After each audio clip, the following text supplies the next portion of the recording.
Yo, it's your boy YoungMully. Now check this shit out, man.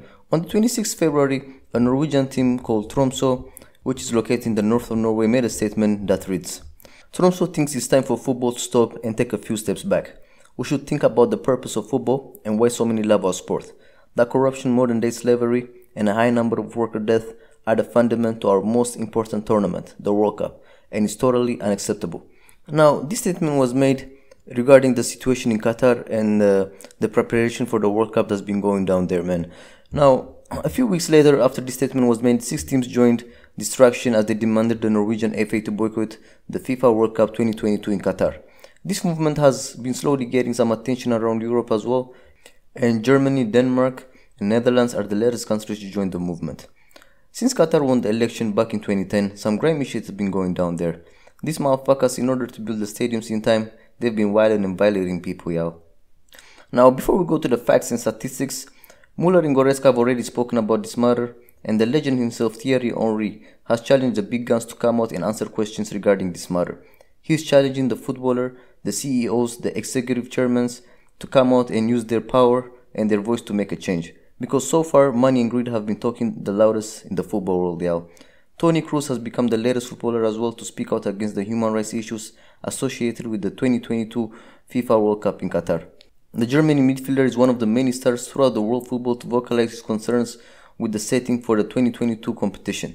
Concerns stem back to the numerous reported cases of abuse, including slavery accusations, poor working conditions, and the death of many migrant workers. Now, on the podcast with Kroos and his brother Felix they have done recently, Kroos said, immigrant workers are subjected to days without rest under torrid 50 degrees. They suffer from insufficient nutrition, without drinking water, and at crazy temperatures. Since 2010, around 6,500 migrant workers have died in Qatar, and those numbers are migrants from India, Pakistan, Nepal, Bangladesh, and Sri Lanka. According to The Guardian, the total death toll is much higher, as these figures do not include death from a number of countries such as the Philippines and Kenya, who have also a large number of workers in Qatar. To make these numbers even worse, the casualties that occurred in the final month of 2020 are also not included. So far, India has the most casualties from all the countries, The Guardian can confirm. Now, if we keep it real, this is some fucked up shit, y'all. Before y'all say nobody forced them to work there, y'all should know the employers always need to put the safety of the workers into equation, and this World Cup, where Qatar will be hosting, is built on some blood of some poor men who are trying their best to feed their families. Behind the statistics lie countless stories of devastated families, and Qatar are about to make a huge profit in the next year World Cup, but these motherfuckers are struggling to give families of the dead any type of compensation, and in some cases the families are still confused and unsure about the circumstances of their loved one's death. Gal Singh Rai from Nepal paid nearly £1,000 in recruitment fees for his job as a cleaner in a camp of workers building the Education City World Cup Stadium. Within a week of arriving in Qatar, he killed himself. Another worker, Mohammed Mia, from Bangladesh, was electrocuted in his worker accommodation after water came into contact with exposed electricity cables. Now, that's some fucked up shit, man. In India, the family of Modu Bali have never understood how the healthy 43-year-old died of natural causes while working in Qatar. His body was found laying on his dorm room floor.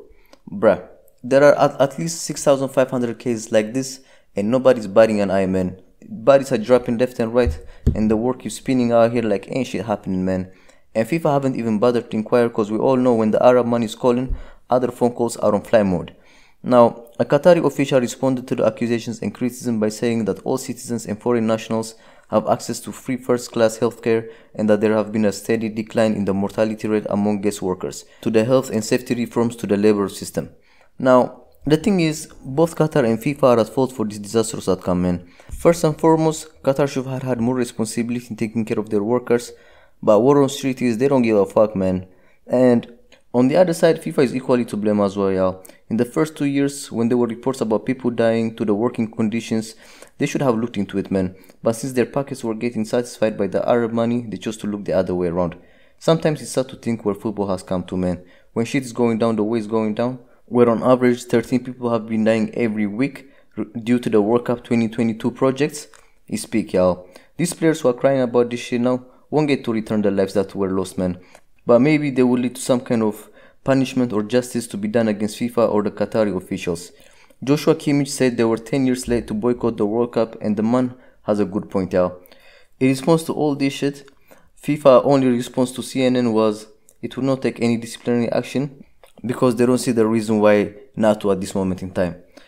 And this just sums up FIFA, man. Like, it's crazy how they be working shit out there, man. But as usual, it's the people who suffer, you know what I'm saying? But what y'all think, man? What y'all think should be done about this shit? Do y'all think the players should boycott the World Cup? Let me know in the comment box. Like and subscribe. It's your boy YoungMully. Actually,